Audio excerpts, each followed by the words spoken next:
Krdović Albin iz Gunje, Graničarska, 23, od 68. stalno jašim i idem sve poklade, sam obavio i 46. godište. Znači od 68. godine ste po pokladama? Pokladama sam. To je znači preko 50 godina? Pa eto, stalno kako je s konjima sam ja, stalno s konjima obavljao, ti su počeli pokladno jahanje, ja sam prvi među njima, svima. Da li se šta sad razlikuju pokladna jahanja sad i ono prije u vaše dobro, doba? onda je bilo malo više, su bile kao kurjake i tako to se malo radilo, ali ovo je sad zvanično, što kaže, naj. Tad prije na pokladama nisu bile žene? Pa nisu, bili su većinom muški, ne, hvala se. A sad je ovo moderno da budu sad je moderno i žene? Redu se i sve da dočeka i da pripreme to, mi. A je li vam baka živa? Nije, ja sam sam. Sam? Evo 16 godina sam sam dovolj. Po što je, nema baka sa strane ništa ili... Pa dobro, to se malo ovako uleti negdje kad vam dođe. A uleti znači? Pa može moj, to se mora, nije ni teško. A ne, znači nije teško, može se još? Pa još se može, dok se mora na konju, ja se mora ići. Prošle godine ste u Županji na pokladnom jahanju bili proglašeni najstariji jahač, je li tako? Da. I ove godine, ako Bog da, nadam. A koliko vam je konj star? Ona je, sad je 12 godina. 12 godina. Ako Bog da, ja se nadam još barem jedno 15 godina, pa onda dalje kako bude. Eto, i mi vam sve najbolje da budemo živi, zdravi. I mi vam to želimo i ako Bog da, vidimo se ove godine u Županji i za 15 godina ako Bog da u Županji. Obavezno, sigurno. Može. Hvala vam puno, sve sretno. Sve najbolje živio. Živjeli.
Evo tu smo znači u Retkovcima, među ovim silnim jahačima preko 40, tu je jedan najmlađi.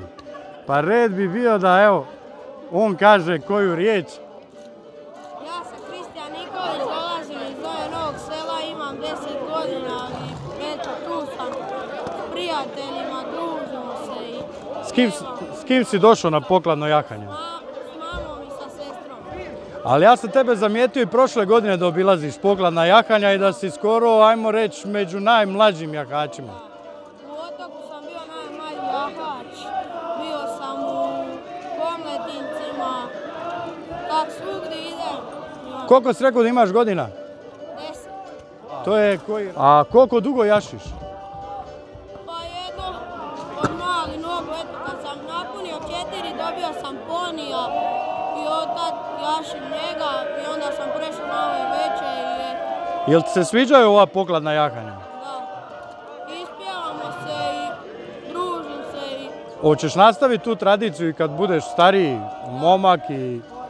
Znači sigurno, nećeš ono grad, društvo, vamo, tamo, znači nastavit ćeš ovu tradiciju očuvat i dalje ćeš držati konja i... Koliko imate konja? 5. 5 komada. Pa to je super.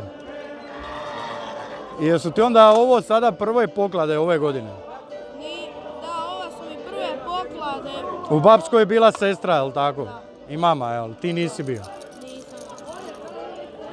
Na kojim sljedećim pokladama te možemo vidjeti? Da, ne znam. U Pomletincima ili u Štaru, tako. O, nešto se ovaj tvoj uznemirio. Aha. Ali vidi se da si ti vješt.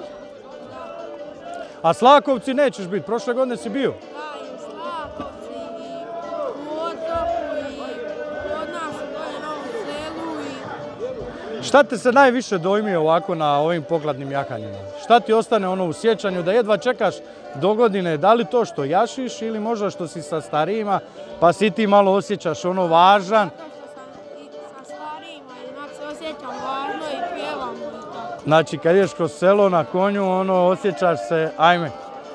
Ništa, eto mi ti želimo svako dobro i da nastaviš u čuvanju ove tradicije i da te viđamo što češće. I pozor... Na pokladno jahanje u Novo Selo, to je Donje Novo Selo i Njemce, pozdrav sve. Hoćeš koga pozdraviti? Nećeš, ništa. Eto, hvala ti, svako dobro ti želimo, puno sreće, zdravlja i ostani takav kakav jesi. Nemoj se pokvariti.